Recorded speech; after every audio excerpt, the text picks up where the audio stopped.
Well, this is something of a captain's log supplemental. I'm just doing a quick gravel ride in the mountains around Tbilisi.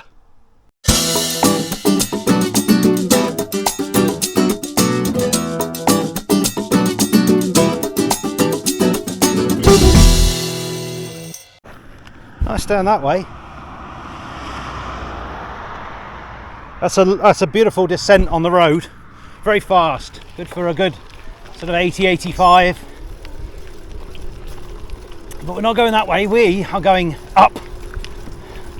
Always seems up at the beginning of these gravel rides. Last time I came along here, I was walking dogs and it was gravel. But someone's concreted it. But before it had time to set, someone obviously drove along it. Lots of flowers out already. Still January. We've got gorse and rosemary out already. So we've turned to gravel already.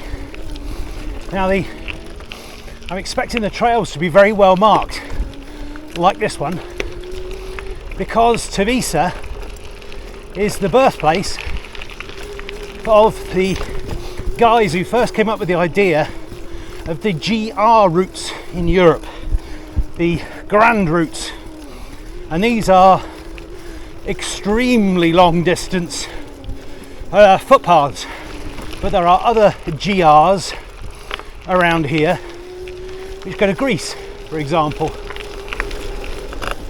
Kind of a perfect gravel track though.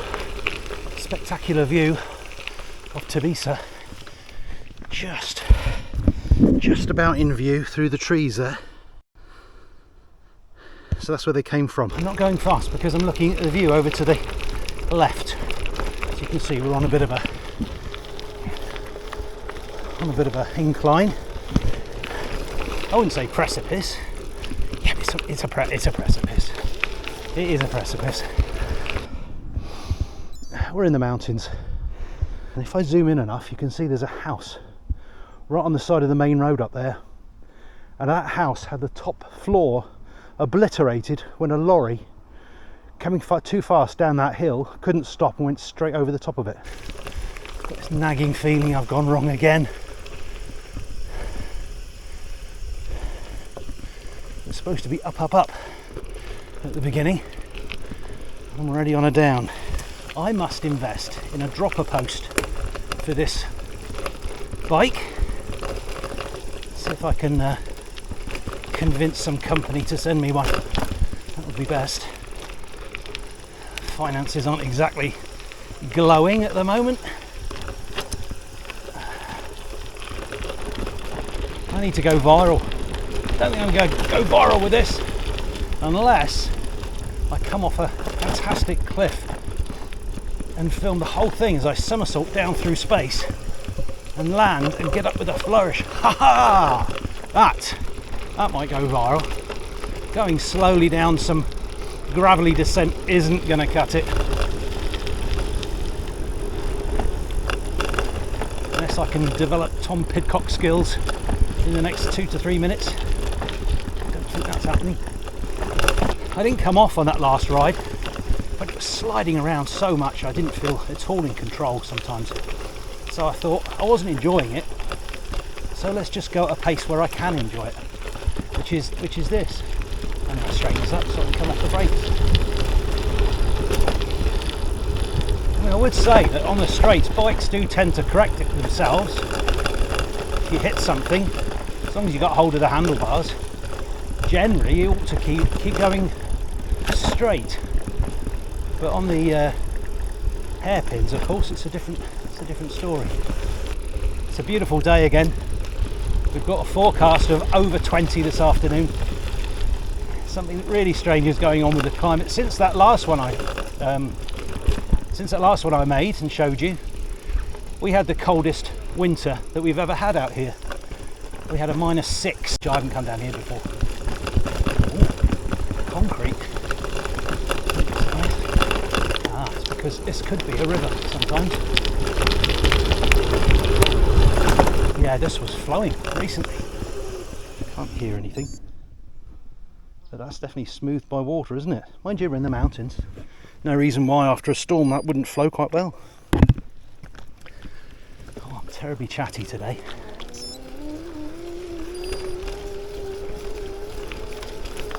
So I'll cut it out and just have music, show you the beauty. Ah, do you know, I wondered if we'd find these.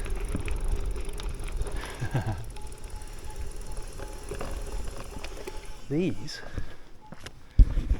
are some of the firefighting donkeys of Tbilisi. I think there's 20 odd.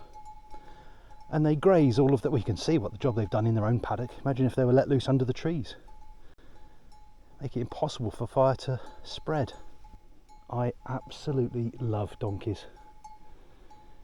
If I could persuade Mrs. Yakko that we need to fight fires on our farm, we definitely have some.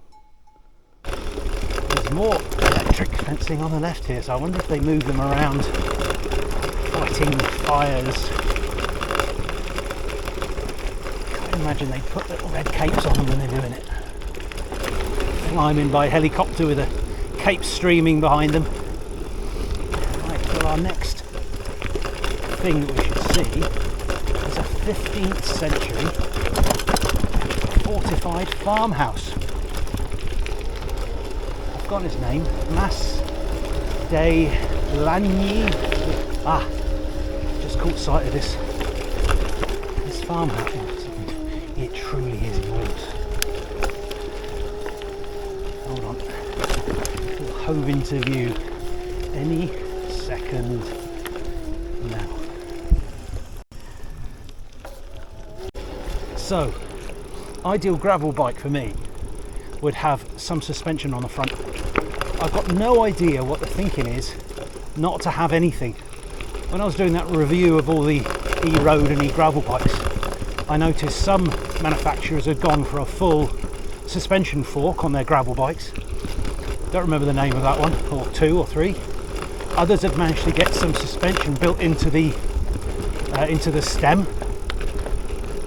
Because you only need 1 or 2 centimeters, I would say, that seems perfect to me. I know you can buy these Redshift stems, suspension stems.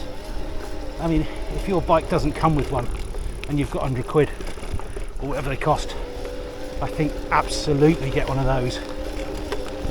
But really, I could do with a little bit for your bum as well. It's all right doing 20, 30, 40, 50 kilometers. As soon as you start doing days of it, you know, you'd really know all about it. And again, just a little bit of suspension would be perfect. Anyway, here we are at the anyway, 15th century. It sits in a sea of cherries. So if you come at the right time, end of April, May, no, that's when they're ready. If you come in March sometime, the whole area will be absolutely awash with cherry blossoms. And the smell, I'd imagine, would be absolutely overpowering. Classic car, that. I would say that. I've got one.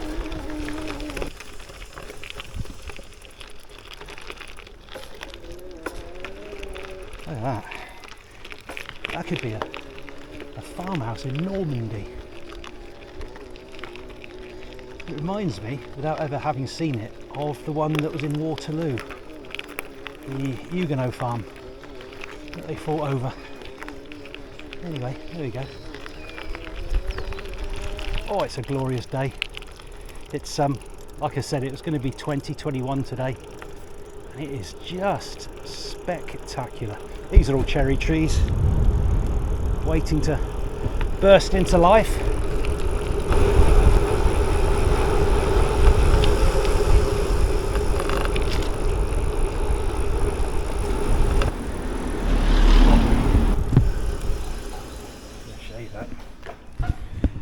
Shown you before the devils that do their dancing, Los Diablos. There's people dance the sardana, swift people enjoying life. And Mastigliani at the back there. But the devil is they have a fiesta here called the Corrifoc, which means a fire run. There's loads of people dress up as devils, and I've told you before, apologies for repeating myself, they're dressed up as devils and they have lit fireworks and they go dancing off through crowds with these munitions going off over their heads, blasting into the watching public, all to screams of laughter and a throb of drums. And lots of the villages do it now because it's such a spectacle. Why people don't die, I've got no idea, but they don't generally, or lose an eye. It's the sort of thing that, you know, health and safety, long gone back in the UK. It's a shame because you lose your culture, don't you? I remember I went to when I was living down that way, there was a festival in a tiny little village in Devon called Ottery St Mary, and the youths of the village, generally meant the hulking great men actually, because the youths couldn't possibly do it,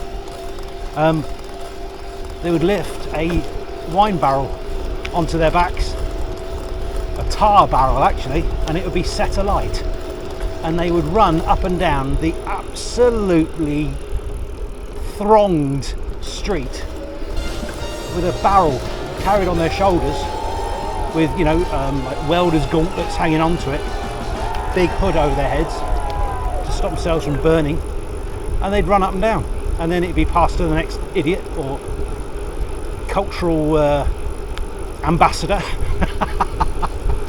and then he'd do it. It was a hell of a spectacle. I remember at the time I was with a friend whose nickname was Firebomb Dave, because he really liked fireworks, and I vividly remember we were just in the crowd, and there were a couple of police people, a policeman and a policewoman, just walking in front of us, and they had coats on, and I saw him light a firework and reach out. I'm going to stop for this because I need two hands to shave. And he just reached out and just grabbed this policewoman's hood and pulled it back and was doing this to drop a lit firework into her hood on her coat. And at the last minute I saw what he was doing and just shoved him, and so it went off behind us, and he got a warning anyway, just for being such an idiot, because he would have been 19, I suppose.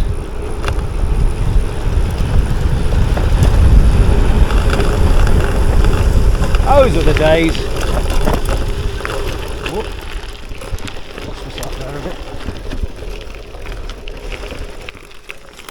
You don't want to go too much further. Well, 2 feet further, and that would be, well, I would guess death. Perhaps just many broken limbs, pelvis. Anyway, let's move on. It's the old railway line that used to go between Barcelona and Zaragoza and on to Madrid. That used to be it. 2 much faster routes you can take now.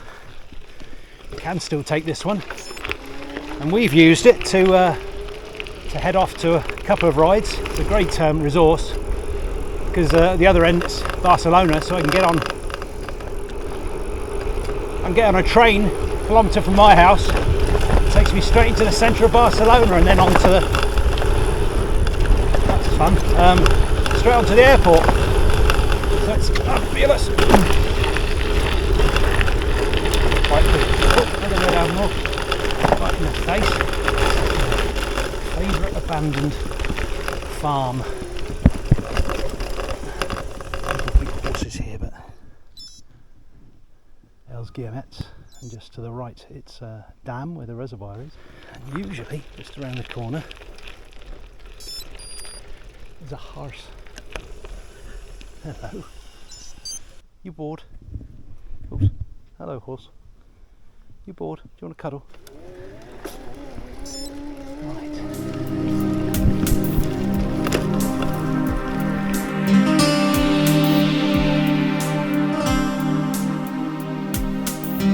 This is the route of the old canal, which we've done a long time in the past. It takes water from Els Guillemets reservoir. It used to be an open canal, but now it's just a big plastic tube which they buried. I don't think we're going to quite see the train. Hear it.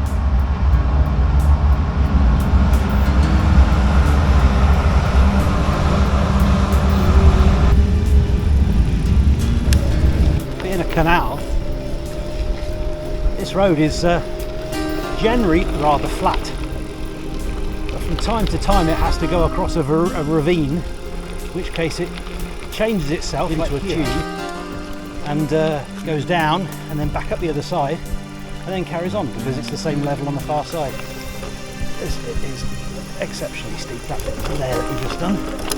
I seem to remember it's something silly like 27%. Again, this is, you need a little bit more than 40 Newton meters less. The fact that we're going so slow. It's trying its best, but not a lot of go. Yeah. I think it's rather hard. Oh, that's new. That's hard. Oh, grab it.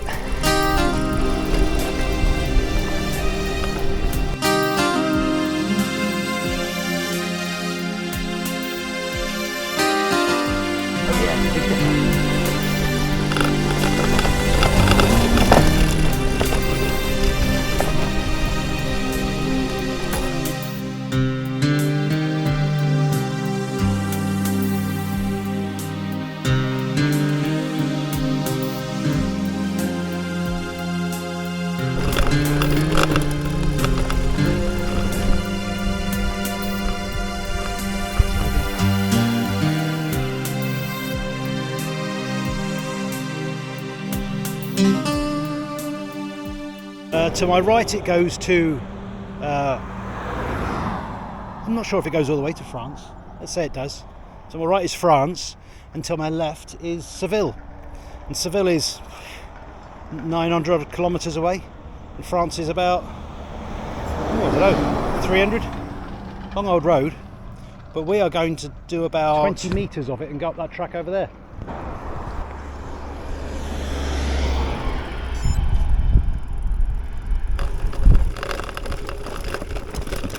It is a road, honest. It just looks like the side of a field. It's a bit of both. It's a bit of both. Where is this track at the end?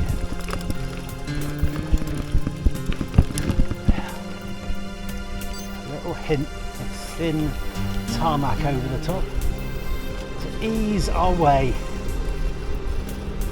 Lovely. Lovely old field of vines there.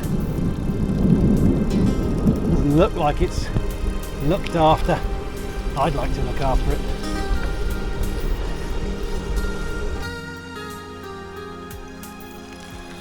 I might have said it before, this is a cyclist's paradise. No one lives here. But for the actual cycling, we've got mountains, we've got deserts, we've got rolling gravel, smooth roads. We've got absolutely everything. Not a soul on the road. But when I go for a ride, I can pretend that I'm the fastest cyclist out here. Oh, I am. I never get overtaken.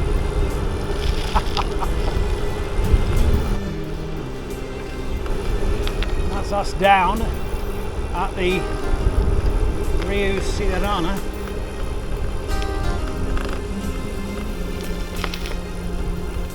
Back onto even bigger tarmac now. Dry as a bone, of course. Well, I'm thinking we're going to call it a day there. It's been a cracking little ride out. Really enjoyed it. It's so nice. I wasn't planning to go out. I thought I'd take you with me.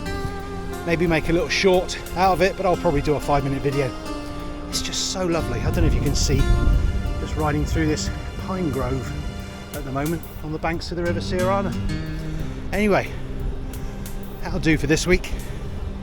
Hopefully we've got some better, bigger projects on the horizon. I've told you about some of them already, involving new bikes. But until then, thanks for watching.